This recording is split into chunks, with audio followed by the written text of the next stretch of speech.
Good morning. Oh, let me go there.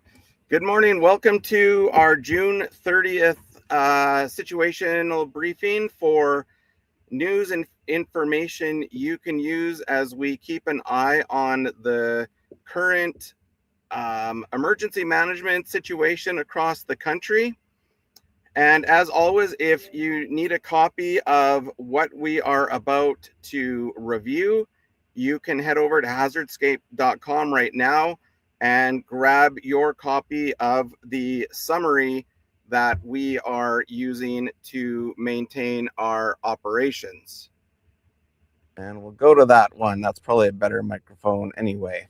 So on our summary for today, we've got approximately 1,300 residents of Fort Simpson, Northwest Territories, have been ordered to evacuate to Yellowknife as the fire, as the government is reporting observable growth of FS016, and we'll head over to that map in just a minute because it's exploded.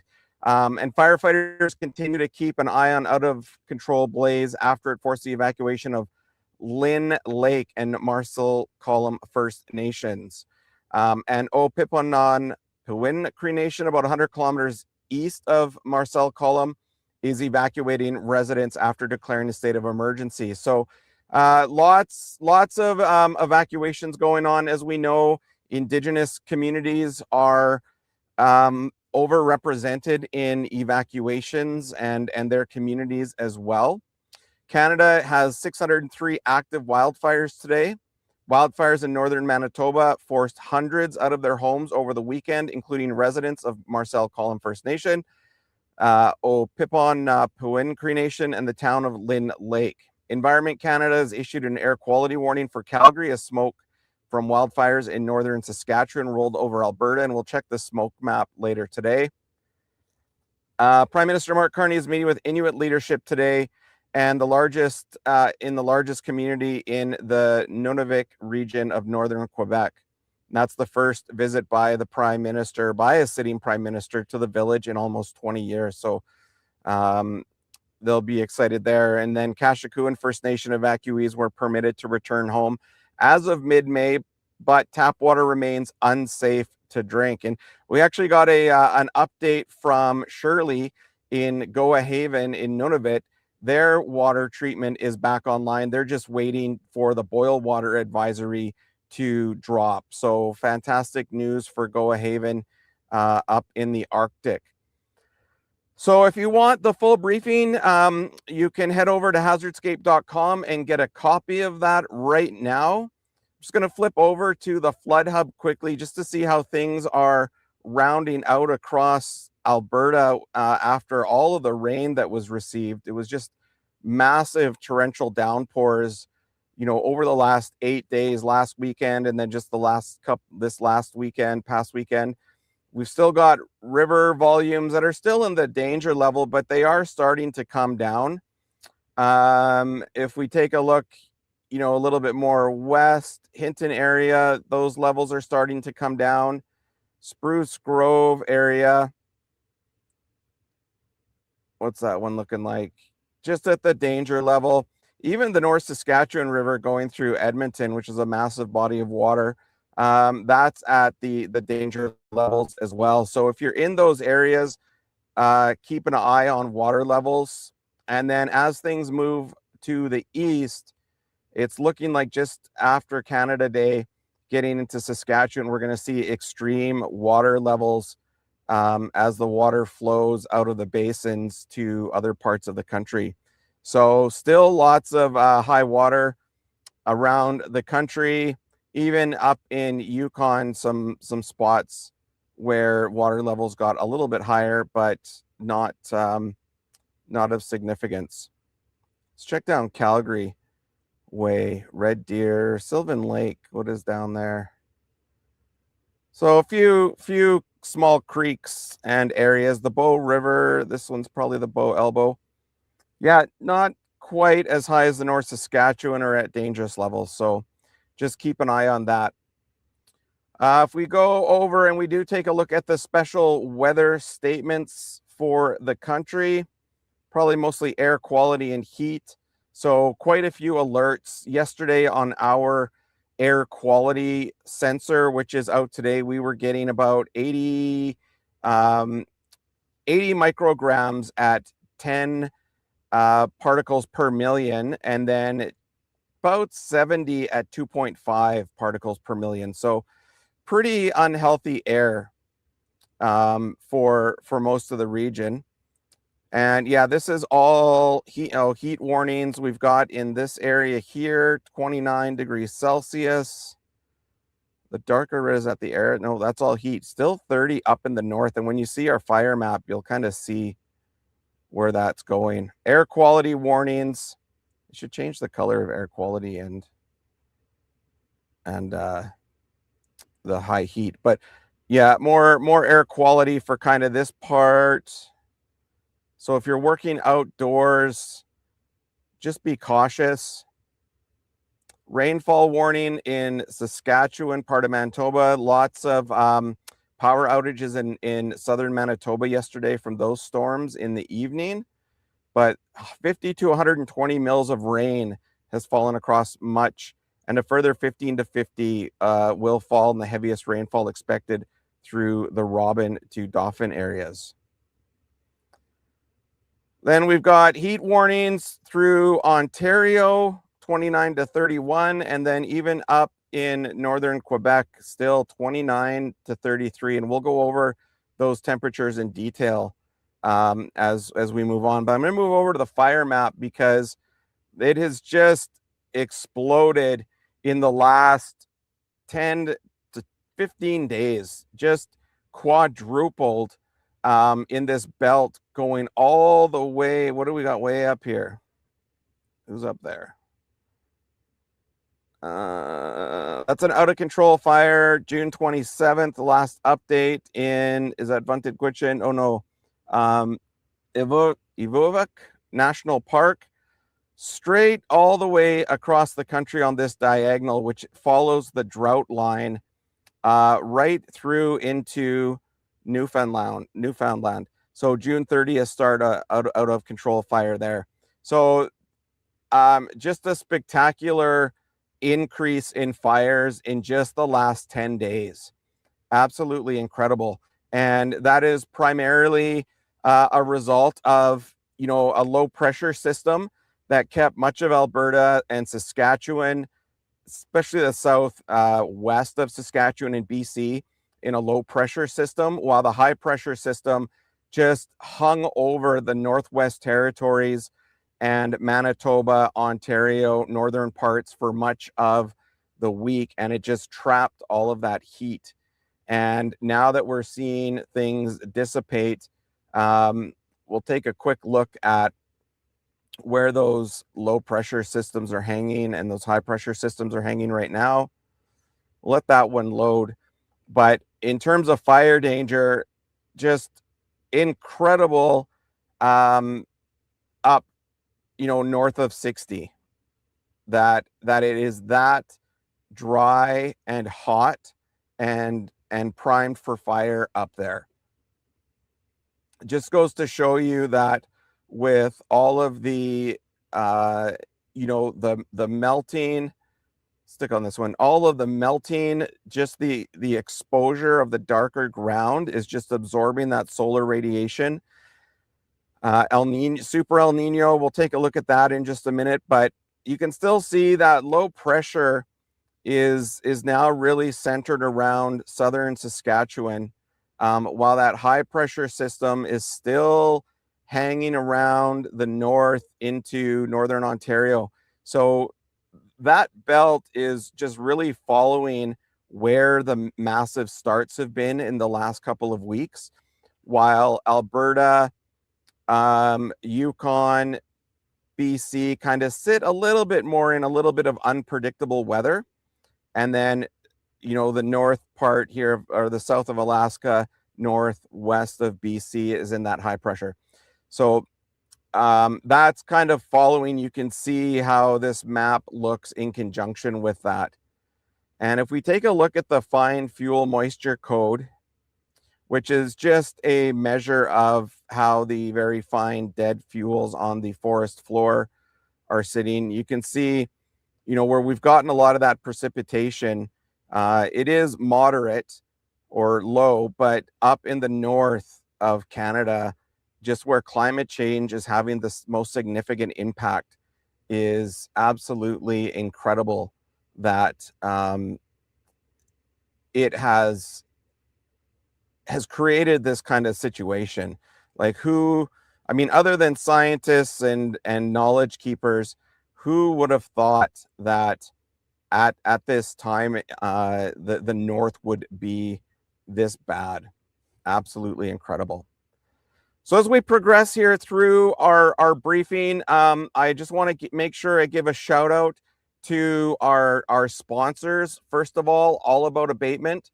They are a First Nations owned company. They are responsible and capable of doing hazardous materials assessments. So if you've got asbestos, lead, smoke contamination, you're dealing with mold, anything like that, give Kyle and his team a call at All About Abatement. They can get out to you to send a quote or conduct an assessment. Very, very critical at this juncture in time for communities to start considering how they're going to deal with smoke contamination as the wildfires just erupt across the country. Even if the fire does not enter your community, but the air quality is extreme, the smoke is still getting into your house and it's still causing contamination. And on our sensors, the sensors that I had yesterday, we'll see if the intervals, I haven't set the intervals, so they're not reporting on our portage right now. But the sensors were just showing unhealthy. And that stuff is getting into people's attics. And if you've got asbestos or vermiculite or anything like that, it needs to be safely removed and abated. So Kyle and his team are experts and they are ready to take care of that for you. And then I also want to thank Premier Fire and Flood for their sponsorship. They do disaster restoration, fire damage restoration, and water. So if you're looking for a service that has equipment staged and ready to go to come and help with cleaning that smoke contamination or the mold or even the flood contamination from sewer backup or overland flooding, give Premier Fire and Flood a call. They do fantastic work. They work across a lot of the treaty regions in Western Canada. They've got offices in Calgary, Edmonton, Whitecourt, and Saskatoon. So this is the one disaster response that communities sort of leave until the end of the response, and that is too late. Disaster restoration and recovery pre-planning is so important because you don't want to have to call, a company like Premier or All About Abatement when everybody else is lining up to call them. You want to start those mutual aid agreements with them right now, just like you would have a mutual aid agreement with a fire service or any other type of first responder service. So Premier Fire and Flood, they've got a 50-foot trailer ready to go right now with all of the equipment needed to do smoke contamination cleanup. And All About Abatement, they as well are ready to roll. So if you need that support, please reach out to them right now. They are leaders in this part of the industry. That's why we work with them. That's why we bring them in to help plan and pre-plan and and get those plans ready for disaster response. You don't want to be planning restoration and recovery during the response or shortly after the response. It's just too late by then. And if you are with an eligible community for Emergency Management Assistance Program funding, ISC will pay for those contracted services. So make sure you contact them ASAP, because as soon as you activate those mutual aid agreements, those organizations are ready to roll and you're going to get the equipment you need 1st. So as we continue to look along, if you want to, again, as I mentioned, grab the sit reps. They detail a lot of the evacuations that are going on. They detail a lot of the areas and the alerts that are out there. It's all in one place for you to review. There's no cost to access this situation report. It's Indigenous focused. So if you do need to get onto this, just go to hazardscape.com and get your free account right now, because that is being paid for by All About Abatement and Premier Fire and Flood as part of their sponsorship to support Indigenous communities in disaster and emergency management. And while you're there, you can also take the learning course for Indigenous Emergency Management Coordination and get your certificate for that program. But yeah, just a massive cluster in Saskatchewan, just absolutely incredible with regards to the new starts up there and just how big they are in terms of size. It's been a late start to the fire season, especially in Alberta. But as we're looking at these areas here, we're just seeing 1,000 hectares, things like that. Let's go over. I promised I would go over to the fire smoke map just to kind of see the forecast. But now this is looking like a normal summer for Canada. Unfortunately, you can see here as we run the timeline through to this evening, Edmonton's going to get a little bit worse. Much of Saskatchewan and Manitoba and Northwest Territories, even Nunavut, is buried in smoke. Same with northern Quebec. A lot of fire smoke coming from the south, lots coming from the north, and it's just going to be bad air quality as we are watching on our air quality map right here. So yeah, and if you're just jumping on this live, these are recorded. They're available on our YouTube and they are on our Facebook, but they're hosted forever on YouTube. So you can head over there and watch the full episode as we kind of track everything that's going on across the country in terms of fire danger and just how things have escalated. Like if we go back, let's go back to, the end of May this year, right? Which is historically, this is pretty typical, right? But you can just see how much things have changed in the last month.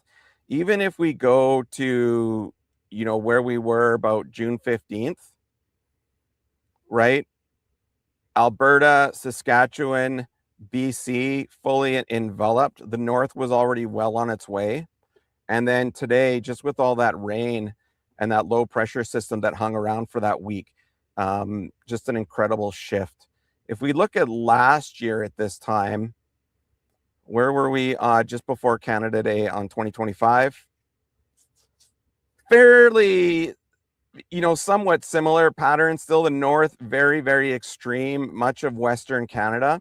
But, if you take a look at it today, that drought scenario that's playing out in the Northwest Territories, absolutely incredible, the change. It's just a giant patch of dry land, exposed land that is soaking up that solar radiation. If we look over at the temperatures, you can see El Nino, it's starting to push up a little bit more into the North Pacific. That low pressure system is just kind of safeguarding much of the west right now, but you can see the heat. And if we go into, let's go to about 2 o'clock today at the height of the day, it's just incredible. 25 in Hay River, 26 in Yellowknife, 29.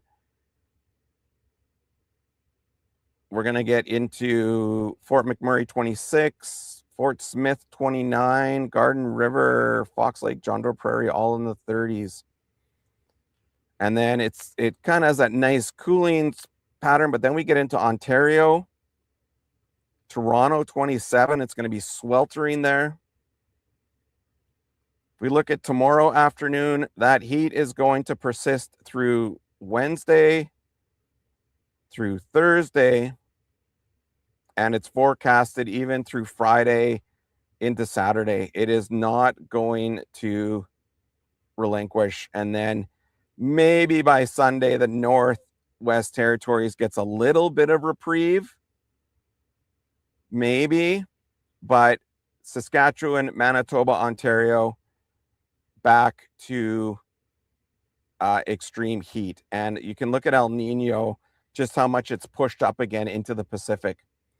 So I want to double check and see if, yeah, they should have, if we go to the resource library on hazardscape.com, I want to pull up the Thompson River University Outlook. This will be for July 27th. So you can see here within the Arctic where that kind of warm anomaly is. That's the drought monitor. I don't pay too much attention, but here's the low pressure system I was talking about and the high pressure system. So that high pressure is just trapped in the north. Precipitation amounts, again, lots in the prairies, not much anywhere else. And then here's the lightning density. So a lot of lightning down in the southern prairies, little scattered bits up in the north. So very interesting to see how long that high pressure system kind of hangs around. It looks like by these forecasts that maybe by the weekend, it'll start to loosen its grip, but then even none of it. We're going to get into like 23, Goahaven 13, Cambridge Bay, Baker Lake 19.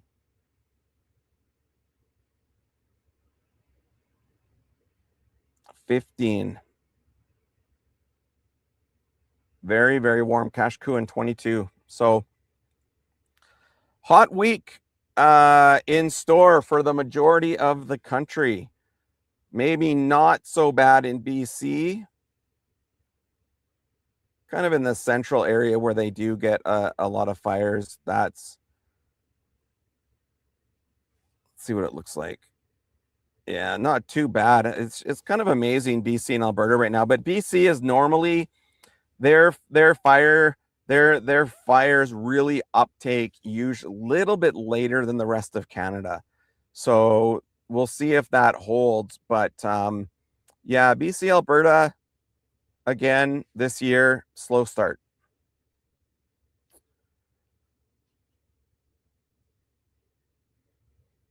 If your community is looking at a capability that allows them to map their assets and in real time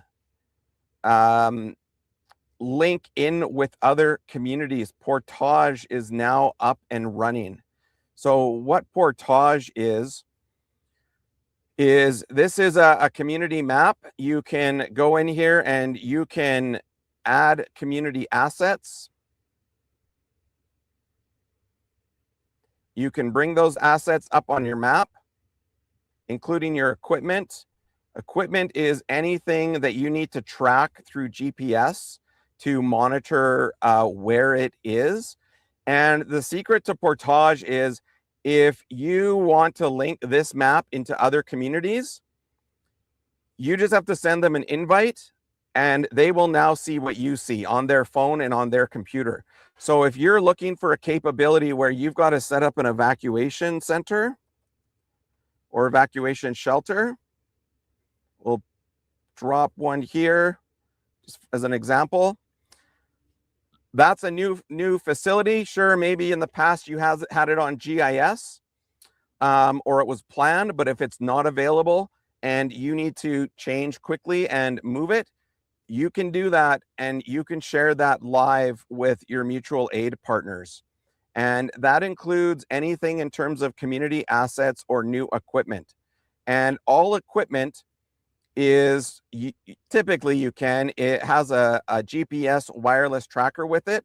So you can track where it is at the moment. And if you want to see the location sharing services, I will show you really quickly how this works. I'm going to log in on my phone. And this is great for evacuations, especially if someone is trying to stay in touch with their family, or they want to know where their nation's resources and evacuation shelters are and when those things get changed. You can have this right in your pocket. I'm going to log in here.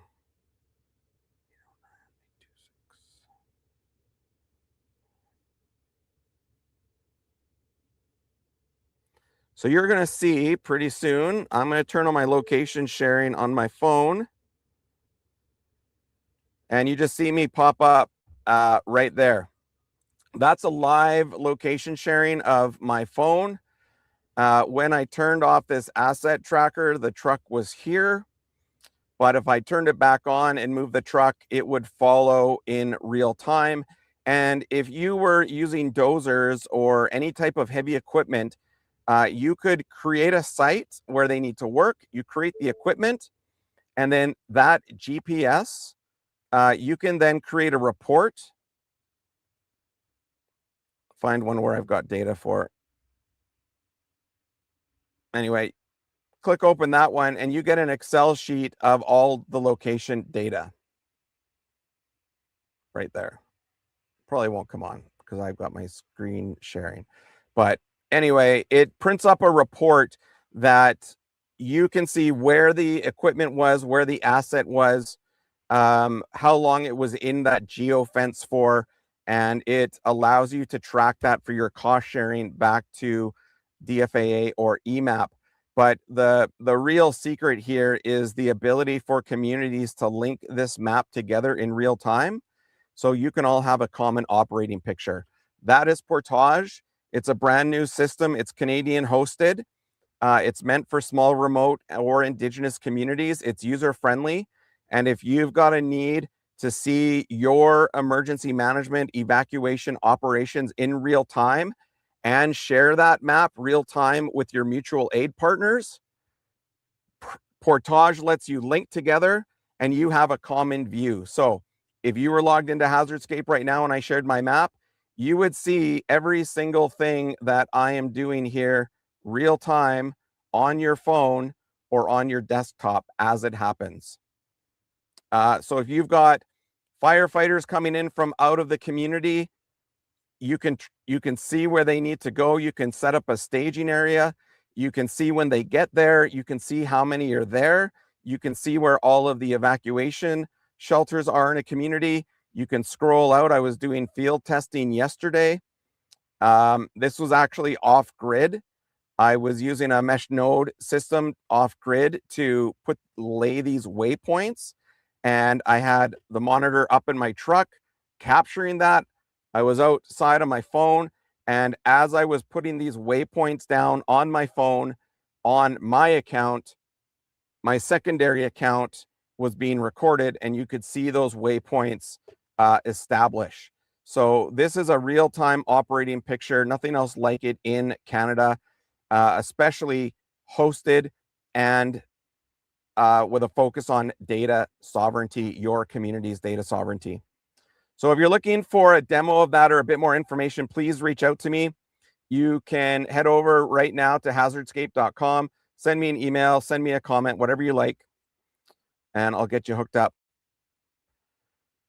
But that's Portage. You can even use it for family members. So if you've got kids or you have someone who's leaving a community and you want to track their vehicle wirelessly, you can put the tracker on their dash, no installation needed, sits on their dash. You log into hazardscape.com and you will see that vehicle moving, and then you can get its known location. So if they pull over somewhere and it doesn't move for a while and you can't get a hold of them, at least you know where that vehicle was. It's the same for any asset. All right, and I'll end off again one more time with a shout out to All About Abatement. Thank you for sponsoring our lives, our training, everything that we're doing. If you need a hazardous material assessment, cleanup, any type of abatement, give Kyle and his team a call. They're First Nations owned. They do fantastic work. And then also, if you're looking for quick response in terms of disaster restoration, give Premier Fire and Flood a call. They work across through so many treaties, and part of their reconciliation strategy is they have a focus on supporting First Nations, Métis, and Inuit. All right, everyone. Thank you so much for attending today's live or watching the recording. If you have any questions, need any support with your disaster recovery or your planning, please give us a call. Know your hazardscape and stay prepared.